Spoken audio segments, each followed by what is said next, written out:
আসসালামু আলাইকুম। Recipe by beauty চ্যানেলে আপনাদেরকে স্বাগত জানাই। আজ আপনাদের সঙ্গে শেয়ার করব পটল, চিংড়ি মাছ ও টমেটো দিয়ে খুবই সুন্দর একটা রেসিপি। এই রেসিপিটা কিন্তু কষা মাংসের স্বাদকেও হার মানাবে। তো অবশ্যই আপনারা স্কিপ না করে পুরো রেসিপি দেখে নেবেন। আশা করছি খুবই ভালো লাগবে আপনাদেরকে এই রেসিপিটা। তো চলুন কথা না বাড়িয়ে রেসিপি শুরু করি। এখানে দেখুন পটল কেটে নিয়েছি। আমি 400 গ্রাম মতো পটল কেটে নিয়েছি। তো পটলগুলো খোসা ছাড়িয়ে এরকম একটু মোটা মোটা রেখে কেটে নিয়েছি। আপনারা হয়তো দেখে বুঝতে পারছেন আমি কিভাবে কেটে নিয়েছি। আপনারা পটলগুলো এভাবেই কেটে নেবেন। আর এখানে দেখুন চিংড়ি মাছ নিয়েছি। তো এখানে আমি 200 গ্রাম মতো নিয়েছি। আর এখানে আমি দুটো টমেটো কেটে নিয়েছি। তো সবকিছু আমি আমার পরিমাণ মতো নিয়ে নিয়েছি। আপনারা কিন্তু আপনাদের পরিমাণ মতো নিয়ে নেবেন। এবার এখানে দেখুন একটা মিক্সার জার নিয়েছি। মিক্সার জারে টমেটোগুলো নিয়ে নিচ্ছি। এখানে আমি দুটো টমেটো নিয়ে নিলাম। এবার এখানে দিয়ে দিচ্ছি 3টে কাঁচামরিচ। আপনারা ঝাল বুঝে কাঁচামরিচটা দিয়ে দেবেন। এবার এখানে দিয়ে দিচ্ছি কাজু বাদাম। তো এখানে আমি 7টা মতো কাজু বাদাম দিয়ে দিলাম। কাজু বাদাম দিলে কিন্তু খেতে আরো বেশি ভালো লাগবে। তা আপনারা একটু দেওয়ার চেষ্টা করবেন। এবার সামান্য পরিমাণে পানি দিয়ে মিহি করে বেটে নেব। তো এখানে আমি মিক্সিতে বেটে নিচ্ছি। আপনারা চাইলে কিন্তু শিলনোড়াতেও বেটে নিতে পারেন। দেখুন মশলাটা বেটে নিয়েছি। এবার আমি এটাকে সাইডে রেখে দিচ্ছি। এবার গ্যাস অন করে কড়াই দিয়ে দিলাম। দিয়ে দিচ্ছি এখানে 2 টেবিল চামচ সরষের তেল। তেল প্রথমে খুব ভালোভাবে গরম করে নেব। আর এই রেসিপিটা আপনারা অবশ্যই সরষের তেলে রান্না করার চেষ্টা করবেন। সরষের তেলে রান্না করলে খেতে বেশি ভালো লাগবে। তেল গরম হয়ে গিয়েছে, সামান্য একটু হলুদ গুঁড়ো দিয়ে দিলাম। এবার আমি এখানে চিংড়ি মাছগুলো দিয়ে দিচ্ছি। সম্পূর্ণ চিংড়ি মাছগুলো দিয়ে দিলাম। এবার এখানে দিয়ে দিচ্ছি সামান্য একটু লবণ। এবার গ্যাসের আঁচ মিডিয়ামে রেখে চিংড়ি মাছগুলো আমি হালকা করে ভেজে নেব। খুব বেশি ভাজবো না, একেবারে হালকা করে ভেজে নিলে কিন্তু মাছগুলো খেতে ভালো লাগবে। চিংড়ি মাছ কড়া করে ভাজলে কিন্তু শক্ত হয়ে যায়, খেতে ভালো লাগে না। সেজন্য কিন্তু আপনারা হালকা করে ভেজে নেবেন। দেখুন 1 মিনিট মতো ভেজে নিয়েছি। মাছগুলো ভাজা হয়ে গিয়েছে। এবার আমি তুলে নিচ্ছি।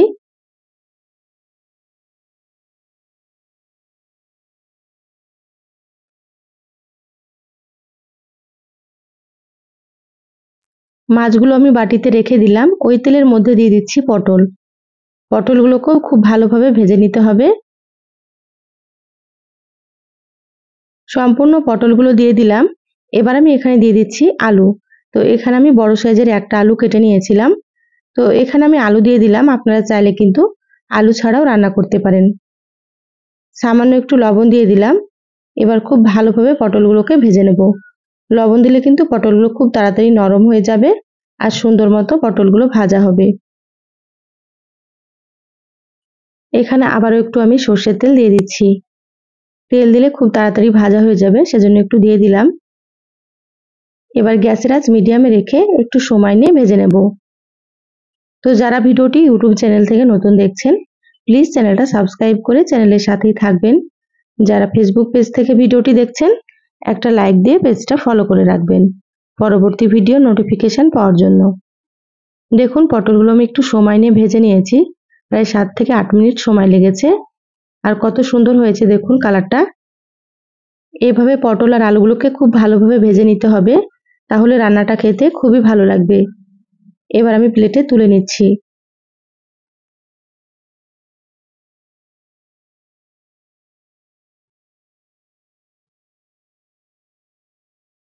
সম্পূর্ণ পটল আর আলুগুলো প্লেটে তুলে রেখে দিলাম। আবার আমি দিয়ে দিলাম 1 টেবিল চামচ সর্ষের তেল। তেলটা হালকা গরম হলে দিয়ে দিলাম হাফ চা চামচ গোটা জিরা। এই রেসিপিতে একটু তেলের পরিমাণ বেশি লাগে। যদি আপনারা এর থেকে তেল কম পছন্দ করেন, তাহলে আপনারা এখানে তেলের পরিমাণটা একটু কম দিয়ে দেবেন। জিরাগুলো লালচে করে ভেজে নিলাম। তারপর এখানে দিয়ে দিলাম পেঁয়াজ কুচি। তো এখানে আমি বড় সাইজের একটা পেঁয়াজ ছোট ছোট করে কুচি করে নিয়েছি। এবার নেড়েচেড়ে পেঁয়াজগুলো একটু ভালোভাবে ভেজে নেব।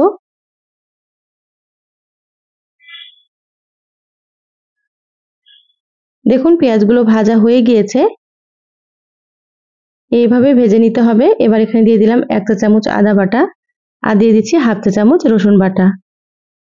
এবার আদা রসুনটাকে একটু ভেজে নিতে হবে, যাতে করে আদা রসুনের কাঁচা গন্ধটা চলে যায়।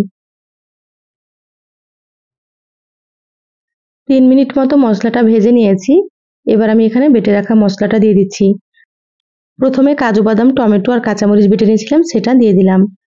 এবার মশলার সাথে খুব ভালোভাবে একটু মিশিয়ে নেব।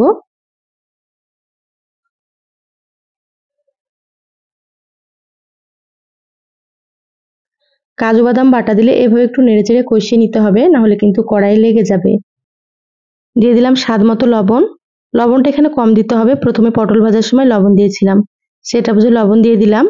হাফ চা চামচ দিয়ে দিলাম হলুদ গুঁড়ো, হাফ চা চামচ জিরা গুঁড়ো, আর এখানে দিয়ে দিচ্ছি হাফ চা চামচ ধনিয়া গুঁড়ো, আর হাফ চা চামচ মতো দিয়ে দিচ্ছি কাশ্মীরি মরিচের গুঁড়ো। কাশ্মীরি মরিচের গুঁড়োতে ঝাল হবে না, আমি কালারের জন্য দিয়ে দিলাম। আপনারা চাইলে কাশ্মীরি মরিচের গুঁড়োটা স্কিপ করতে পারেন। এখানে আমি ঝাল মরিচের গুঁড়ো দিলাম না, আপনারা যদি ঝাল বেশি খেতে পছন্দ করেন তাহলে এখানে আপনারা মরিচ গুঁড়ো দিয়ে দেবেন। এবার মশলাগুলো একসাথে খুব ভালোভাবে মিশিয়ে নিলাম।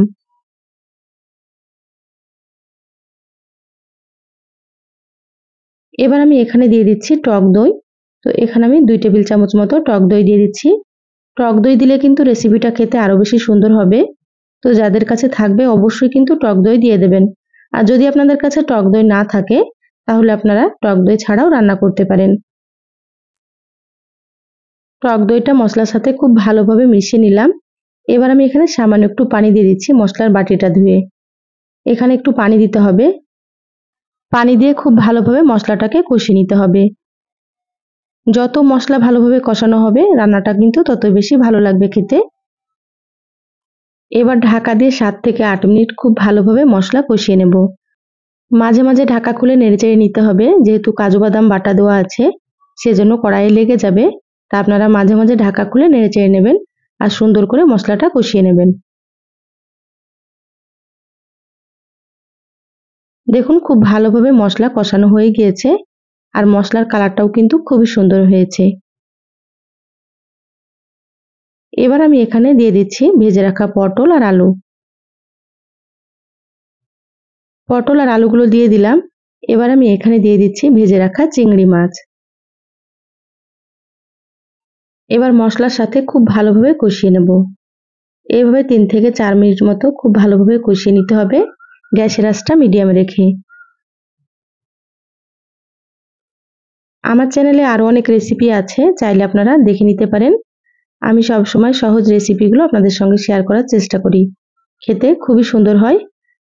আপনারাও রান্না করে খেয়ে কমেন্ট করে জানাবেন আপনাদেরকে কেমন লেগেছে। দেখুন খুব ভালোভাবে 4 মিনিট মতো কষিয়ে নিয়েছি। এবার আমি এখানে দিয়ে দিলাম ফুটন্ত গরম পানি। এখানে আমি 2 কাপ পরিমাণে পানি দিয়ে দিলাম। পটল আর আলুগুলো খুব সুন্দর করে সেদ্ধ করে নিতে হবে। আপনারা অবশ্যই কিন্তু গরম পানি দিয়ে দেবেন, গরম পানি দিলে রান্নার টেস্টটা খুব সুন্দর হবে।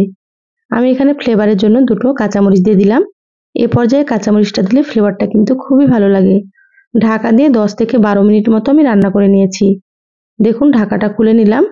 পটল আর আলুগুলো খুব সুন্দর মতো সেদ্ধ হয়ে গিয়েছে। এইভাবে সময় নিয়ে পটল আর আলুগুলোকে খুব সুন্দর করে সেদ্ধ করে নিতে হবে। এবার আমি দিয়ে দিচ্ছি হাফ চা চামচ গরম মশলার গুঁড়ো, আর এখানে দিয়ে দিচ্ছি 1 চা চামচ মতো ঘি।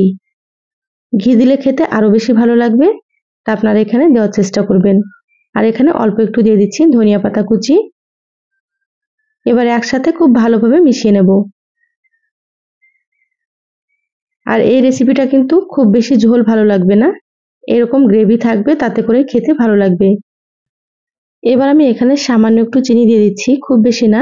দেখুন হাফ চা চামচ মতো দিয়ে দিলাম।